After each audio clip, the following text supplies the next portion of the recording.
এই মুহূর্তে পাওয়া আবহাওয়ার খুবই গুরুত্বপূর্ণ খবর। বঙ্গোপসাগরের বুকে বাসা বাঁধতে চলেছে ঘূর্ণিঝড়। 20 তারিখের পরপরেই বঙ্গোপসাগরের বুকে তৈরি হতে পারে শক্তিশালী নিম্নচাপ, যা উপযুক্ত পরিবেশ পেলে এবং মহান রবের হুকুম হলে সরাসরি ঘূর্ণিঝড়ে রূপ নিতে পারে। যদি ঘূর্ণিঝড়ের রূপ নেই, এই ঘূর্ণিঝড়ের নাম কি হবে?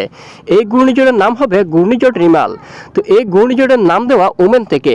এই ঘূর্ণিঝড় কোন দিকে আগাবে? বর্তমান আবহাওয়ার ECMWF ইউরোপিয়ান মডেলের রিপোর্ট অনুযায়ী আমরা দেখতে পাচ্ছি এটি ধীরে ধীরে মায়ানমার উপকূলীয় অঞ্চল দিয়ে উত্তর পশ্চিম দিকে অগ্রসর হচ্ছে এবং পরবর্তীতে কোন দিকে যাবে অবশ্যই আমরা নজর রাখবো। এর পরিবর্তনও কিন্তু আসতে পারে। আমরা প্রতিদিন আপনাদেরকে দেখাবো কি লেটেস্ট আপডেট উঠে আসছে। এই মুহূর্তে সর্বশেষ লেটেস্ট আপডেট অনুযায়ী দেখা যাচ্ছে এটি ধীরে ধীরে বাংলার দিকে আসতে পারে, অথবা এখানে উড়িষ্যা বা পশ্চিমবঙ্গের উপর আসার সম্ভাবনা রয়েছে। তো শেষ পর্যন্ত কোন দিকে যায় এখনো পর্যন্ত বলা সম্ভব না, তারপরেও কিন্তু আমরা নজর রাখছি, অবশ্যই সঙ্গে থাকবেন। তো বৃষ্টিপাত দেশের উপর কবে থেকে বৃষ্টিপাত থাকার সম্ভাবনা? দেশের বেশ কিছু এলাকায় এই মুহূর্তে মাঝারি জন্য তাপপ্রবাহ কিন্তু বয়ে যাচ্ছে। পশ্চিমবঙ্গের অনেক এলাকায় মাঝারি তাপপ্রবাহ কিন্তু বয়ে যাচ্ছে। প্রচণ্ড গরম, এই গরম কিন্তু আরও বাড়তে পারে। বৃষ্টিপাতের সতর্কতা কবে থেকে?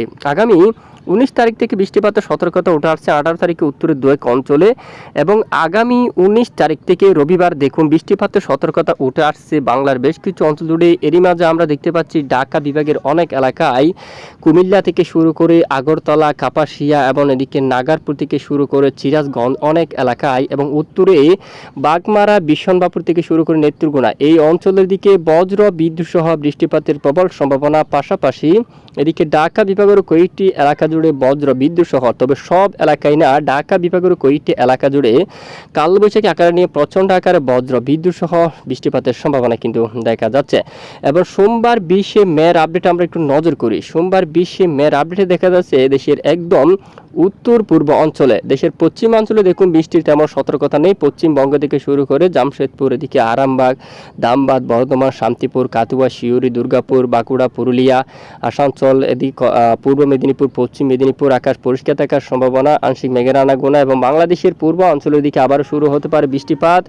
বঙ্গোপসাগর থেকে জলীয় বাষ্প বাতাস প্রবেশ করতে দেখা যাচ্ছে দক্ষিণে, বিশেষ করে দেশের উত্তর পূর্ব অঞ্চলে সিলেট বিভাগের উপর, যার কারণে আগামী 19 তারিখে বৃষ্টিপাতের সম্ভাবনা রয়েছে। 20 তারিখ নাগাদ সিলেট বিভাগের কয়েকটি এলাকায়, মূলত অনেক এলাকায়, মৌলভীবাজারের দিকে অনেক এলাকায় বজ্র বিদ্যুৎ সহ কালবৈশাখী বজ্র বিদ্যুৎ সহ বৃষ্টিপাতের সম্ভাবনা রয়েছে। 20 তারিখ নাগাদ আরও বৃষ্টিপাতের সম্ভাবনা, বিশেষ করে ঢাকা বিভাগের কিছু কিছু এলাকা জুড়ে বৃষ্টিপাতের সম্ভাবনা রয়েছে। এরই মাঝে হোমনা রয়েছে, মুন্সিগঞ্জ রয়েছে, ঢাকা এবং দিকে এই যে নরসিংদী এই এলাকায়, কাপাসিয়ার দিকে ব্রাহ্মণবাড়িয়া এবং নাসিরনগরের দিকে রয়েছে কাতিয়াদির উপর, এবং কিশোরগঞ্জের উপর রয়েছে, এবং হাবিগঞ্জের উপর বৃষ্টিপাতের সম্ভাবনা রয়েছে, এবং এদিকে বানিয়াচাঁজের উপর, মৌলভীবাজার, কামালগঞ্জ এবং কুলাউড়া থেকে শুরু করে বালাগঞ্জ এই এলাকায়, বড়লেখার দিকে জগন্নাথপুর, ফেনারবাগ, তারপর ওদিকে চাতকবাজার, নেত্রকোনা, বিশনবাপুর, ময়মনসিংহ, মাদানী সব এলাকা জুড়ে কালবৈশাখী এবং বজ্র বিদ্যুৎ সহ বৃষ্টিপাতের সতর্কতা উঠে আসছে।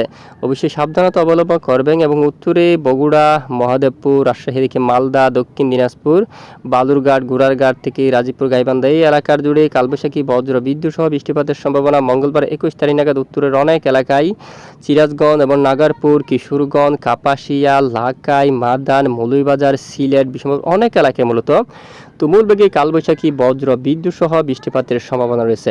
এই মুহূর্তে বেশ কিছু এলাকার জন্য রেড অ্যালার্টও কিন্তু আমরা দেখতে পাচ্ছি। তাপমাত্রা কিন্তু অনেকটাই বেশি, ঘুমোর ব্যবসা গরম। আগামীকাল 16 তারিখের আপডেটে দেখুন ব্যাপক গরম।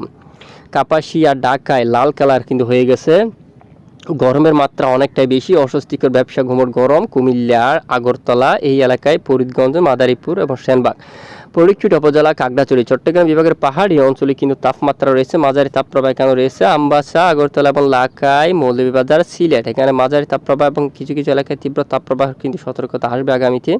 ময়মনসিংহ, মাদান এবং বাগমারা, বিশনবাপুর, নেত্রকোনা, টুরা, তারপর রাজীবপুর, এদিকে আরও অনেক এলাকায় জুড়ে তাপপ্রবাহ কিন্তু বয়ে যাচ্ছে। লাল সতর্কতা, এদিকে কিন্তু হলুদ সতর্কতা রয়েছে রাজশাহী, এবং এখানেও কিন্তু গরম রয়েছে অনেকটাই। সেটা দক্ষিণাঞ্চল, কক্সবাজার, কুতুবদিয়া এবং উপকূলীয় সমুদ্র অঞ্চল, এখানে কিন্তু ঘুমট ব্যবসা গরম কিন্তু থাকছে। তবে এই অঞ্চলে কিন্তু একটু বেশি দেখা যাচ্ছে, অন্যান্য এলাকার চেয়ে পশ্চিমবঙ্গের উপর কিছুটা কম রয়েছে, এবং পরবর্তীতে ধীরে ধীরে বাড়তে পারে। আগামী 17 তারিখ নাগাদ অনেক এলাকায় এরকম লাল কালার কিন্তু আমরা দেখতে পাচ্ছি, খুবই গরম, প্রচণ্ড গরম থাকার সম্ভাবনা। এই মুহূর্তে বঙ্গোপসাগর নিরাপদ, এখনও পর্যন্ত উত্তাল পরিবেশ তৈরি হয়নি। তৈরি হয়ে থাকলে জানাবো, সঙ্গে থাকবেন। তো প্রতিদিন নিয়মিত সঠিক খবর সবার আগে পেতে সঙ্গে থাকবেন। এতক্ষণ সাথে থাকার জন্য ধন্যবাদ।